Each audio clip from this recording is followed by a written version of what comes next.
Subscribe channel Truth.id dan aktifkan lonceng notifikasi untuk mendapatkan informasi seputar live streaming dan video khotbah terbaru.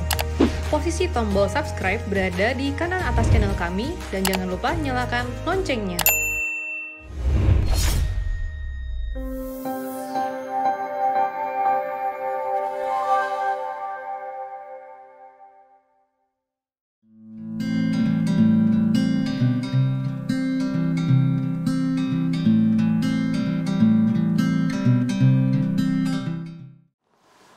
Shalom saudara sekalian, kita sampai di episode 105. Anda bertanya, Alkitab menjawab. Dari 0822 3097 9 dan seterusnya. Shalom Pak Eras, sekarang baru jam 1 pagi lewat 48 menit. Saya terbangun untuk berdoa Pak. Kemudian saya teringat untuk bertanya kepada Bapak, bagaimana cara mendidik anak balita tentang bergereja, sebab kami sudah tidak pernah bergereja selama hampir 7 tahun ini. Anak kami yang paling kecil berusia 5 tahun, bulan September nanti, beberapa bulan ini, sering bertanya kepada kami, mengapa kami tidak pernah mengajaknya pergi ke gereja dan hanya beribadah dengan Opa Erastus. Kan Opa jauh rumahnya, tidak kenal kita, Ma. Heavenly nama anak kami, dia hanya beribadah bersama dengan teman-temannya ketika di sekolah saja. Bagaimana cara kami memberikan pengertian kepada Heaven, Pak Eras? Heaven merasa bosan, tidak punya teman di lingkungan tempat tinggal kami, karena tempat di mana kami tinggal, kekristenan sangat dibenci. Mohon sarannya Pak, apa yang harus kami katakan kepada Heavenly sesuai dengan umurnya. Sebab kami hanya bisa menjawab pertanyaannya dengan berkata, Opa sudah tahu kita karena kita belajar Alkitab dari Opa. Sebab bagaimana mungkin saya membiarkan anak kami beribadah di gereja, sedangkan rata-rata pengajarannya di sini tidak sesuai dengan apa yang Alkitab ajarkan.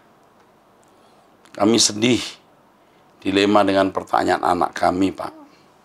Terima kasih untuk bantuan Pak Eras. Semoga kami tetap bertahan dan teguh dalam kasih Tuhan Yesus melalui bimbingan Pak Eras. Tuhan berkati Pak Eras beserta Rehoboth Service. Kepada yang bertanya ini, saya harus memberitahu yang pertama, coba cari gereja di mana ada anak-anak sekolah minggu, tetapi gereja yang tidak terlalu akrab dengan jemaat. Ada gereja yang jemaat datang dan pulang tidak terlalu diperhatikan. Ataupun kalau diperhatikan, tidak terlalu mengikat. Yang penting anak-anak dibawa ke sekolah minggunya. Kalau masih di sekolah minggu, saya kira pengajaran guru-guru sekolah minggu belum sampai menyentuh hal yang fundamental bagi anak-anak atau bagi orang dewasa, maka bisa dibawa ke sekolah minggu.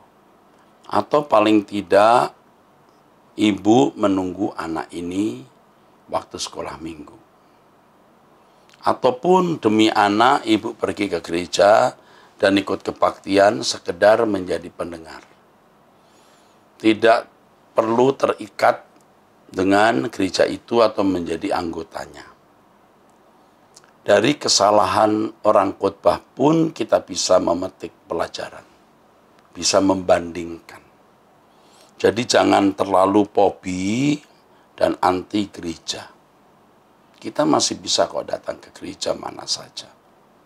Anak-anak terutama dibawa ke sekolah minggu, dan anak-anak belum mengerti ya secara fundamental pengajaran yang bisa menyesatkan mereka. Ya, kalau sekolah minggu masih bisa. Yang kedua, di rumah anak-anak tetap diajak berdoa, tetap diajak untuk memuji Tuhan, dan melalui YouTube itu ada CD sikit, anak-anak bisa mengikuti pelayanan sekolah minggu melalui Sidikit YouTube. Ya. Truth ID juga menyediakan pelayanan untuk Sidikit. Sidikit maksud saya. Ya. Saya prihatin juga ya. Di negara seperti ini masih ada diskriminasi, kekristenan sangat dibenci. Dan saya kira ini bukan omong kosong karena saya juga menyaksikan di beberapa tempat demikian juga. Tetapi tentu tidak semua wilayah demikian.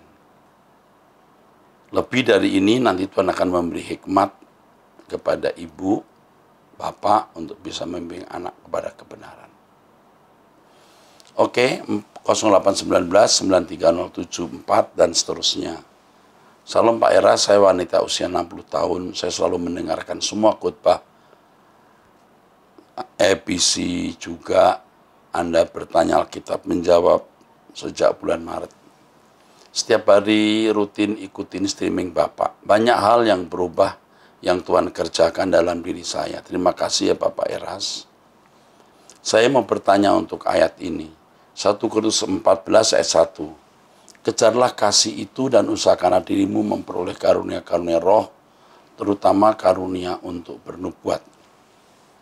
Bagaimana kita harus melakukan firman di atas ya Bapak?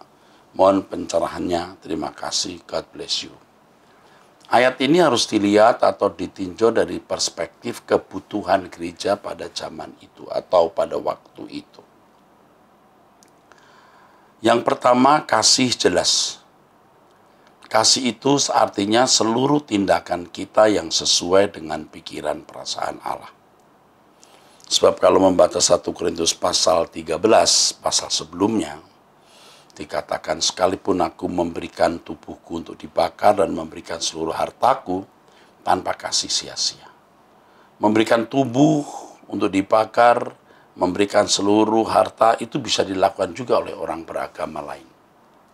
Tetapi untuk memiliki pikiran perasaan Allah, untuk bisa berjalan sesuai dengan pikiran perasaan Allah, itu lewat sebuah proses pendewasaan hanya dalam lingkungan orang-orang Kristen.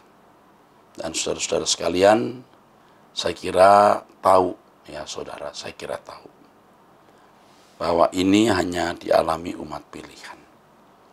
Kejarlah kasih, miliki kepekaan terhadap kehendak Allah, ya, sehingga segala sesuatu yang kita lakukan selalu sesuai dengan kehendak Allah. Dan itu bisa kita alami kalau kita bertumbuh dalam kebenaran, sehingga memiliki kecerdasan rohani atau kepekaan roh. Ya. Lalu di sini usahakanlah dirimu memperoleh karunia-karunia roh. Jelas karunia-karunia roh berguna sekali pada waktu itu untuk penyebaran Injil pada gereja mula-mula. Terutama karunia bernubuat. Tapi untuk zaman kita, tentu juga butuh karunia-karunia. Tapi belum tentu karunia bernubuat sebagai hal yang utama. Tapi tidak saya katakan salah. Hanya hati-hati. Hari ini banyak nubuat-nubuat palsu. Masing-masing kita harus bergumul dengan Tuhan. Minta hikmat Tuhan. Apa yang dibutuhkan untuk generasi kita. Tempat di mana kita berada, ya, karunia apa yang dibutuhkan, Tuhan akan pasti memberikannya. Puji Tuhan.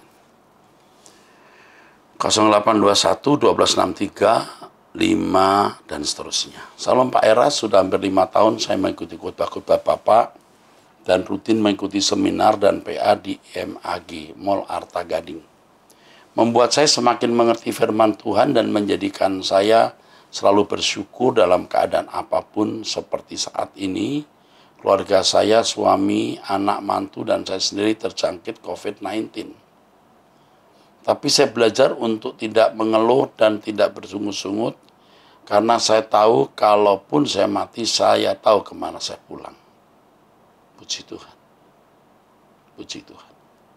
Dalam rangka meningkatkan imun tubuh, saya harus banyak istirahat dan memiliki hati yang gembira, tidak boleh bersedih. Tapi kalau saya mendengar khotbah Bapak dan kalau saya berdoa seringkali saya menangis, Pak. Apakah kalau menangis di hadapan Tuhan juga mengurangi imun tubuh, Pak? Menangis di hadapan Tuhan itu menangis bukan karena sedih. Sedih pun bukan karena kita mendapat tekanan masalah. Tapi nangis karena keharuan, menangis karena dahsyatnya kehadiran Allah. Dan itu saya alami tiap hari. Justru imun tubuh kita jangan-jangan tambah lebih kuat, saudara. Ya. Kalau saya mendengar lagu-lagu Bapak yang ada kata-kata begini, Pak. Indahnya gemerlap dunia dan kemegahannya. Rela ku tinggalkan dan aku lepaskan, tak ku ingini lagi. Kalau nyanyi lagu itu hati saya remuk, Pak. Dan saya pasti menangis. Apakah saya masih cinta dunia ya, Pak? Justru itu ciri Anda tidak cinta dunia. Kalau cinta dunia tidak akan menangis. Tidak akan tersentuh mendengar kata itu. Yang ada benci dan muak. Kalau Anda tersentuh, tidak benci, tidak muak, justru Anda sedang proses meninggalkan dunia. Atau mungkin sudah meninggalkan dunia. Satu lagi, Pak, apakah arti Wahyu pasal 6 ayat 6 ya, Pak? Terima kasih, Pak, saya selalu dan tetaplah jadi pemberita firman yang benar. Tuhan berkati. Wahyu 6 ayat 6 ya. Harus di Wahyu 6 ayat 6. Itu Wahyu 6 ayat 6 itu, saudaraku, kita harus lihat dulu. Saudara harus tahu bahwa saya ini spontan membaca pertanyaan ini. Jadi belum membaca sebelumnya. Dan aku mendengar seperti suara, dan aku mendengar seperti ada suara di tengah-tengah. Kembali makhluk itu berkata, secupak gandum sedinar dan 3 cupak jelai sedinar, tapi janganlah rusakkan minyak dan anggur itu. Nah, ini sebenarnya bicara mengenai ya adanya kuda hitam. Jadi ketika Tuhan Yesus membuka meterai, ada kuda-kuda yang keluar. Ya, kuda putih itu menunjukkan kekuatan Kristen yang mengalahkan atau mengkristenkan Eropa. Karena penunggangnya memegang busur. Ya. Kalau di dalam bahasa Indonesia ini, memegang sebuah panah. Teks aslinya bukan panah, tapi busur. Busurnya tanpa anak panah. Jadi mengalahkan tanpa perang. Dan ini menunjuk kekristenan yang memenangkan Eropa waktu itu. Ya. Yang kedua, kuda merah ini bicara soal perang. Jadi sejak Yesus datang itu ada beberapa kejadian penting. Yang pertama, Eropa dimenangkan. Yang kedua, pasti ada perang. Dan yang ketiga, secupak gandum sedinar. Ya. Secupak gandum sedinar, 3 cupak jelai sedinar. Ini sebenarnya bicara soal kemiskinan. Bicara soal krisis, saudaraku. Dan secara lengkap saya tulis dalam buku saya mengenai perspektif atau pandangan terhadap kitab Wahyu, dan saya menjelaskan ini. Cari buku saya dan saudara bisa belajar. Jadi secupak gandum sedinar, 3 cupak jelai sedinar, ini bicara soal krisis ekonomi. Ya. Tetapi janganlah rusak minyak dan anggurnya. Ini bukan minyak urapan, ini bukan anggur perjamuan. Ya, walaupun ada krisis, tetapi masih ada hasil lain yang masih bisa menjadikan komoditas. Jadi kehidupan masih bisa berlangsung terus. Dan ini menunjuk kehidupan pada masa-masa sulit di hari-hari ini atau hari-hari ke depan. Ya, oke. Yang terjadi bicara soal krisis ekonomi. Oke. Dari 0813, 442, 5, dan seterusnya. Dari Jayapura. Salam Pak Eras, terima kasih banyak paket-paket buku karangan Bapak sudah saya terima dengan baik hari Selasa 11 Agustus 2020 jam 12.20 waktu Indonesia bagian Timur. Saya sangat bersyukur dan bersuka cita kebaikan Pak Eras dan semua hamba Tuhan tim Truth Literatur. Tuhan Yesus memberkati. Kembali kasih Pak Ato Jayapura. Dari 0813 1795 9 dan seterusnya. Ibu usia 55 tahun. Selamat pagi Bapak Eras, ini mungkin pagi-pagi ditulis ya. Saya sangat senang dengan acara tanya jawab ini. Saya serasa punya mentor yang bisa menjawab pertanyaan-pertanyaan saya. Kalau boleh saya mau bertanya mengapa di 1 Timotius pasal 2:12 dikatakan perempuan tidak boleh mengajar. Bertanya dan harus berdiam diri saja ya Pak, sedangkan sekarang malah sebaliknya. Mohon jawaban ya Pak. Terima kasih kiranya Bapak sehat selalu dan panjang umur, banyak jiwa-jiwa bertobat dan diselamatkan dari pemahaman yang keliru selama ini. Yang pertama kita harus melihat tradisi dan budaya zaman itu atau culture pada itu. Zaman itu perempuan memang tidak mendapatkan kedudukan yang setara dengan pria. Jadi ini masalah gender ya. Masalah gender artinya konsepsi terhadap maskulinitas dan feminitas itu dikonstruksi atau diasumsikan oleh masyarakat. Masyarakat pada waktu itu memandang perempuan tidak memiliki kesamaan dengan pria. Jadi adalah santun kalau wanita berdiam diri. Yang kedua, tidak boleh mengajar. Kata mengajar itu didasko maksud saya. Mengajar dengan sistem pendidikan pada zaman itu. Jadi sistem pendidikan zaman itu adalah sistem di mana seorang guru itu bisa mengajar kepada murid-murid sekaligus memberikan hukuman kalau murid itu salah. Dengan posisi atau gender yang tidak sederajat antara pria dan wanita, tentu wanita tidak bisa kemudian sewenang-wenang menghajar pria atau orang atau laki-laki. Jadi kata mengajar di situ didaskein, ya. Didaskein dari kata didasko. Makanya Anda bisa sering menemukan kata didaskolos misalnya. Didasko itu artinya to teach. Wanita tidak boleh didasko, tapi bukan tidak boleh kerukso. Kerukso itu semacam khutbah. Bukan tidak boleh marturuo, artinya bersaksi. Perempuan pasti bersaksi. Dan di dalam kelompok kecil dia bisa menyampaikan firman. Tetapi kalau mengajar dengan sistem mengajar pada zaman itu, di mana seorang guru bisa memiliki banyak murid-murid, dan kalau muridnya salah bisa memberikan hukuman atau memberikan disiplin, nah itu yang tidak boleh. Karena ketidaksetaraan gender pada zaman itu yang dipersepsikan, yang dikonstruksikan oleh masyarakat yang ada. Hari ini tentu beda. Ya, wanita sudah mendapatkan kesetaraan gender dan masyarakat menerima itu. Jadi kalau pada waktu itu orang Kristen wanita, ya wanita Kristen melanggar tatanan budaya, itu akan jadi batu sandungan, maka wanita berdiam diri. Kalau hari ini salah nggak? Tentu tidak. Karena masyarakat sudah meletakkan wanita memiliki banyak kesetaraan dengan pria. Ya, jelas? Oke. 0877 7536 0 dan seterusnya. Salam Pak Eras, saya ibu suku Sunda dari 3 orang anak, usia saya 46 tahun. Saya menikah 2 kali, pernikahan pertama tahun 1989, menikah dan punya 2 orang anak laki-laki, dan berpisah tanpa bercerai secara agama. Dan berpisah tanpa bercerai secara agama yang lama, bukan Kristen, maupun secara negara. Ya, tidak berpisah tanpa bercerai secara agama maupun secara negara. Saya menikah kembali tahun 1998.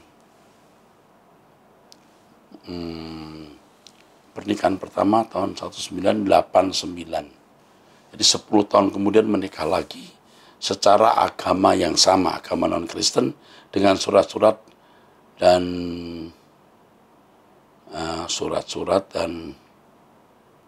surat-surat yang fiktif maksudnya. di kantor urusan agama yang fiktif. Suami kedua saya ini orang keturunan Chinese, Bangka. Beliau seorang yang berpisah pernikahan, sebelumnya menikah dengan orang suku Jawa. Juga memiliki 2 orang anak laki-laki, dan saya punya anak perempuan yang saya lahirkan tahun 2001. Dan saya pisah tanpa cerai tahun 2011 karena surat pernikahan palsu. Pada tahun 2004 saya dibaptis menerima Tuhan Yesus. Pertanyaan saya, apa kedua pernikahan itu sah dan benar di mata Tuhan? Terima kasih Pak, mohon penjelasannya. Dari kedua pernikahan itu saya hanya berpisah tanpa bercerai karena surat-surat palsu. Sampai sekarang saya merasa hidup tidak tenang, merasa dikejar dosa dan rasa bersalah. Tuhan Yesus memberkati Bapak, Pendeta Erastus beserta Ibu dan keluarga. Ya, kalau dikatakan dari kedua pernikahan saya hanya berpisah tanpa bercerai. Ya sebenarnya kawin pun juga tidak sah, bercerainya pun juga tidak sah. Ya sudah, lupakan masa lalu dan anggaplah itu mimpi buruk. Sebab Anda menikah pun juga tidak sah. Cerai pun juga pasti juga tidak sah. Ya anggaplah semua itu mimpi buruk. Sekarang yang saya tanyakan, anak-anak ini ikut siapa? Ikut ibu ya pastinya ya. Atau sebagian ikut suami lama. Sekarang ibu sendiri atau nikah lagi? Ini kan cerai lagi gitu. Tanpa cerai ya. Jadi sekarang jalani saja hidup yang ada, besarkan anak-anak, lupakan masa lalu. Karena Allah pun juga pasti mengampuni kalau kita bertobat dan melupakan masa lalu. Sama sekali tidak perlu diingat. Itu seperti mimpi buruk saja. Tidak ada pengaruhnya untuk kekekalan kalau kita hari ini bertobat dan memulai hidup seturut kehendak Allah. Jangan lagi merasa dikejar dosa. Siapa yang mengejar? Allah saja sudah mengampuni dan melupakan. Jangan rasa bersalah. Emangnya mau dihukum siapa? Ya. Jangan merasa dikejar dosa dan jangan merasa bersalah. Allah pun melupakan. Sekarang mari belajar suara kebenaran terus, dipersiapkan pulang ke surga. Ya, udah kita pulang ke surga saja. Oke. Ini yang begini-begini sering nih Anda bertanya, Alkitab menjawab. Masa lalu itu tidak boleh mengintimidasi, tidak boleh menteror. Ya, jangan memberi diri diteror. Katakan kepada pikiranmu, diam kamu. Allah sudah mengampuni, Allah sudah melupakan. Tidak ada catatan sama sekali tentang masa laluku. Tidak ada catatan. Dibuang ke dalam laut yang paling dalam. Lalu beri tulisan di laut itu, dilarang mancing di sini. Ya. Buang ke dalam lautan yang paling bawah, lalu beri tulisan dilarang mancing di sini. Oke, puji Tuhan. 0895614809 sekian-sekian, laki-laki usia 29 tahun. Salam Bapak Pendeta Erastus yang saya hormati dan kasihi. Ini saya Pak yang mentrim potong video khotbah Bapak untuk dibagikan ke media sosial. Pak, saya ditunjuk oleh pihak gereja untuk menjadi pembicara dalam pertemuan ibadah remaja dan pemuda, padahal saya tidak pernah sekolah Alkitab atau teologi. Jadi saya kebanyakan ambil bahan renungan dari khotbah-khotbah Bapak. Pak, saya mau bertanya, bagusnya saya mulai dari tema apa ya Pak yang efektif untuk menggiring remaja pemuda dalam mengerti suara kebenaran. Selama ini saya mulai dari tema meyakini keberadaan Allah yang ada dalam Youth Bible Series. Apakah sudah benar Pak? Sebenarnya agak sulit untuk menjadi pembicara ya Pak, karena saya tidak ada dasar sekolah teologi. Saya belajar sendiri secara otodidak dari khotbah-khotbah Bapak dan pendeta-pendeta lain yang ada di Truth ID. Mohon pencerahannya ya Pak. Terima kasih Bapak Pendeta Sabtono. Tuhan Yesus memberkati Bapak seisi keluarga. Saudara yang bertanya ini, yang pertama sebenarnya kalau orang menteri memotong video saya asal itu menjadi berkat sih nggak masalah. Yang saya tidak setuju kalau itu ditafsirkan salah. Sehingga itu merusak nama baik saya. Memang saya juga senang kalau khotbah saya makin dipersebarluaskan, entah sepotong, entah penuh. Tapi yang saya tidak suka, yang tidak saya setuju, dan itu melanggar etika dan melanggar hukum adalah ketika memotong khotbah saya lalu memberikan tafsiran yang salah atau komentar yang menyesatkan. Oke. Yang kedua, saya merasa bersyukur saudara mempercayai saya mengambil potongan khotbah, renungan khotbah saya untuk mengajar orang lain. Itu sudah benar. Meyakini keberadaan Allah menjadi awal dari pelajaran yang Anda bagikan. Itu sudah benar. Lakukan. Yang ketiga, tolong ya, jangan minder. Anda sering mendengar khotbah saya itu, Anda itu punya, Anda bisa memiliki kemampuan untuk berkhotbah. Tidak harus sekolah teologi. Secara formal, mendengarkan khotbah saya tiap hari itu sekolah teologi sebenarnya. Oke? Yang berikutnya, bacalah buku-buku rohani saya lalu garis bawahi. Lalu Anda belajar menyusun khotbah sendiri. Biasakan untuk berkhotbah. Kalau tidak dimulai dari sekarang, Anda tidak akan bisa khotbah. Anda harus berani berkhotbah. Ya, dimulai dari membicarakan tentang Tuhan kepada 1 orang, 2 orang, 3 orang. Bicara tentang Tuhan begono begini. Apa yang Anda terima dari saya, Anda sampaikan di satu diskusi-diskusi kecil. Dan di situ cukup membuat saudara akan mampu berkhotbah nanti. Ya, lakukan itu dulu. Ya, jangan tidak berkhotbah. Khotbah tidak harus di depan 100 orang. Depan 2 orang pun dimulai. Sampai nanti Anda bisa.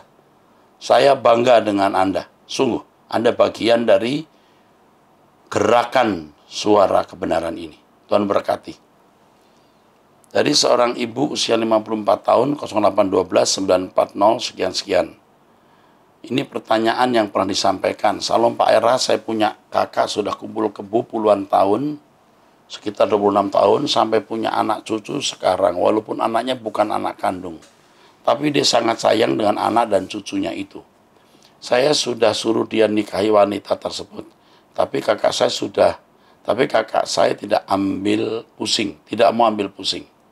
Yang saya mau tanyakan, andaikan kakak saya meninggal, apakah bisa masuk LP3 sebagai masyarakat biasa dengan keadaannya seperti itu? Kakak saya dulu galak, tapi sejak dia beribadah di GSKI, Rehoboth, dia banyak berubah ya di GSKI Rehoboth Gajah Mada. Jakarta ya, Jalan Gajah Mada maksudnya. Ayam Buruk, daerah kota. Dia banyak berubah jadi baik, Pak. Pemahaman tentang firman-Nya memang kurang. Kan yang tahu banyak dituntut banyak, yang tahu sedikit dituntut sedikit. Tentu Tuhan mengerti keadaannya ya, Pak. Kakak saya orang sederhana, hanya menganggap kekristenan sebagai agama saja. Yang penting hidup baik-baik. Saya minta tolong penjelasannya, Pak. Salam, Pak.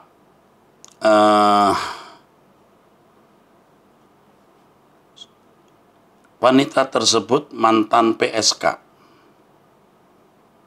Tidak terikat dengan laki-laki lain. Sudah seperti istri kakak saya. Ya sudah jadi istri. Cuma belum sah diberkati. Kakak saya bujangan lapuk dari muda sudah bersama wanita tersebut sampai sekarang.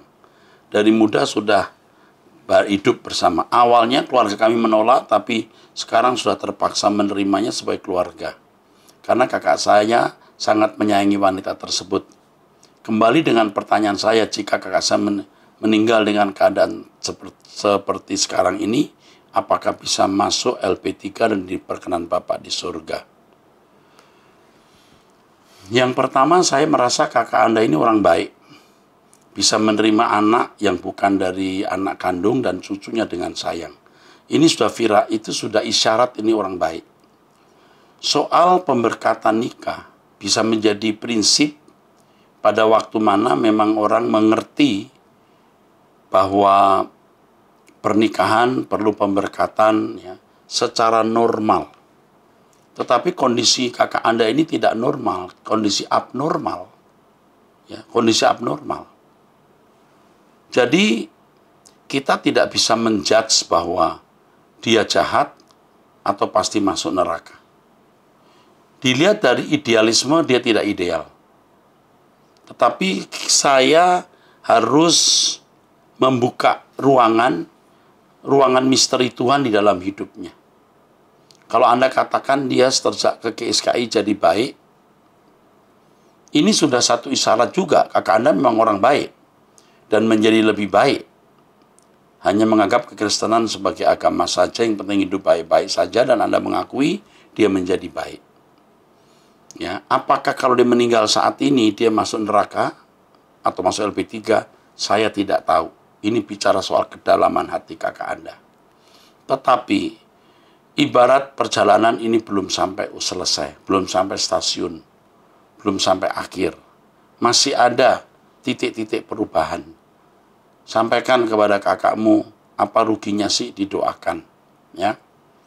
Walaupun hanya didoakan, tidak usah pakai pemberkatan nikah seperti upacara-upacara itu, nanti malu malan. Kakakmu tidak mau diberkati karena malu.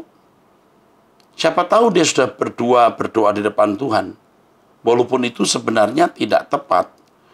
Pernikahan itu harus disaksikan oleh keluarga di dalam ikatan yang sah secara negara, secara sipil, itu yang sah. Tapi kondisi kakak Anda ini sekali lagi kondisi yang tidak normal, ini abnormal. Hidup bersama dengan PSK. Bisa menerima PSK ini sudah luar biasa. Makanya tadi saya katakan ada ruangan gelap yang saya tidak bisa menjawabnya. Tapi saya tidak berani memastikan dia masuk surga. Tapi juga tidak memastikan dia masuk neraka. Dan ini menjadi PR Anda untuk bisa mendampingi dia dan bisa membawanya kepada kebenaran lebih dalam. Bukan tidak mungkin tahun-tahun ke depan dia akan sadar, ya. Mungkin tidak perlu didoakan, maksud saya tidak perlu pemberkatan nikah seperti pemberkatan nikah di gereja karena sudah tua, malu, mungkin cukup didoakan saja. Ya, oke. Terima kasih. Sekali lagi begini, jangan persoalkan hal ini sebagai persoalan yang besar. Ya, yang penting adalah kakak Anda hidup di dalam kebenaran di hadapan Tuhan. Ini abnormal, tidak bisa Anda menilai secara normal. Bimbing kakak Anda, ya, bicara baik-baik mengenai hal ini. Tetapi ini bukan hal yang sangat prinsip. Ingat, bukan hal yang sangat prinsip. Pak, saya tidak bisa puji-puji Bapak, tapi satu hal, walaupun semua orang tinggalkan Bapak, saya tidak akan tinggalkan Bapak jika bukan perintah Tuhan sendiri. Kenapa? Karena Tuhan sendiri yang menuntun saya kepada Bapak ketika saya dalam keadaan terpuruk tahun 2013. Saya doa minta teladan dari Tuhan. Bahkan saya minta jika Tuhan turun ke dunia, saya mau ikuti apa yang Tuhan suruh. Ternyata Pak Eras teladan yang Tuhan tunjukkan kepada saya. Terima kasih buat teladan Bapak kepada kami, sehingga kami bisa berubah. Kiranya Tuhan memberkati Bapak selalu. Maaf kepanjangan. Oh enggak kepanjangan. Ini ibu usia 54 tahun. Ini kakaknya juga pasti usia 56, 57 atau bahkan 60 ya. Jadi jangan paksa untuk pemberkatan nikah di gereja seperti pemberkatan pada umumnya, nanti juga kelihatannya lucu. Cukup didoakan ya di hadapan Tuhan. Siapa tahu mereka sudah berdoa sendiri di hadapan Allah. Apa boleh Pak? Ya idealnya tidak boleh. Tapi ini kondisi yang tidak normal. Oke, jangan hal ini dipandang prinsip. Oke. 08969183 sekian wanita usia 19 tahun. Salam Om, saya seorang wanita berumur 19 tahun. Saya tiap hari mendengar renungan dan khotbah dari Bapak. Saya ingin bertanya Pak, di pagi hari sekitar pukul 9.30 di kos ada kejadian di mana saya masih dalam keadaan setengah bangun. Ketika saya ingin bergerak, saya tidak bisa. Kemudian saya coba untuk buka mata, saya kaget. Tiba-tiba depan saya ada cewek mukanya ketutupan rambut, memakai dress kuning. Kemudian cewek itu hendak memperkosa saya. Ini perempuan nih, mau diperkosa ya. Cewek memperkosa cewek. Lidahnya menyentuh bibir saya nggak bisa gerak.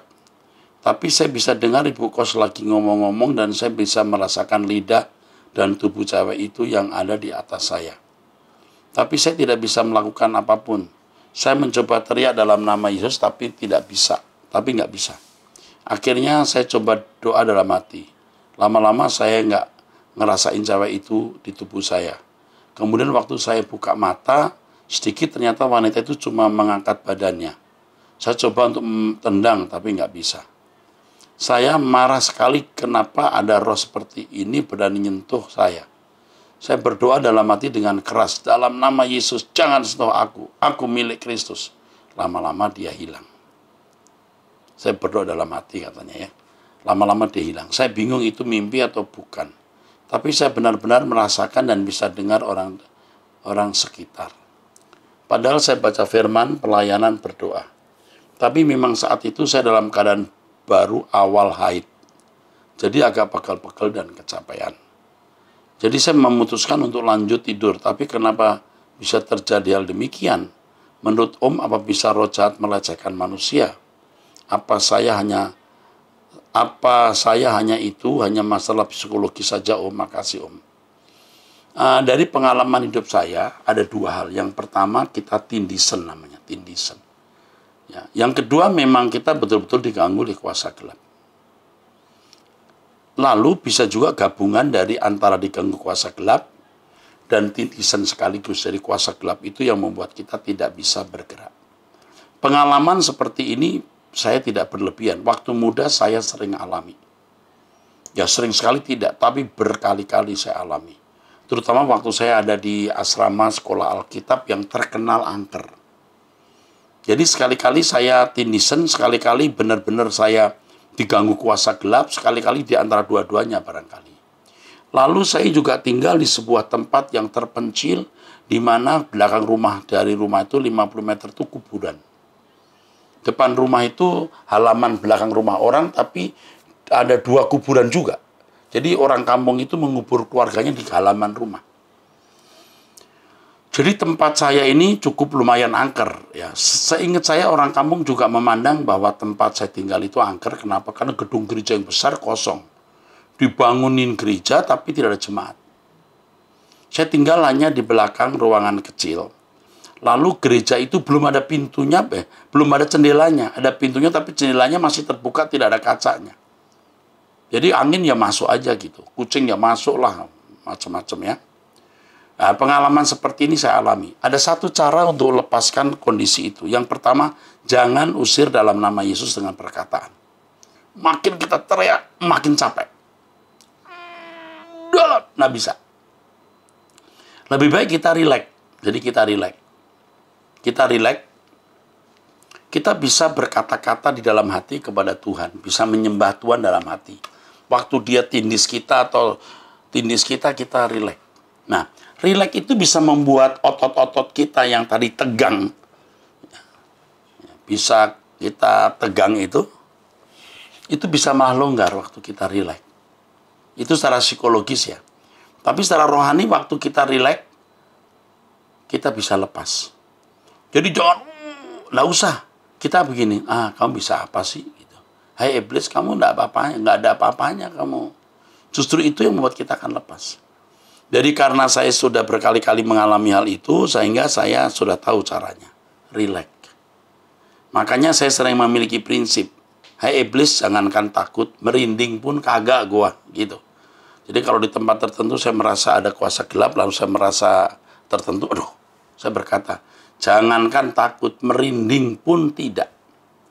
Pernah di satu tempat di Lampung ya, itu masih lama sekali, saya masih lama. Dengan istri masih, anak kita masih 1 kalau nggak salah ya, baru 1 ya.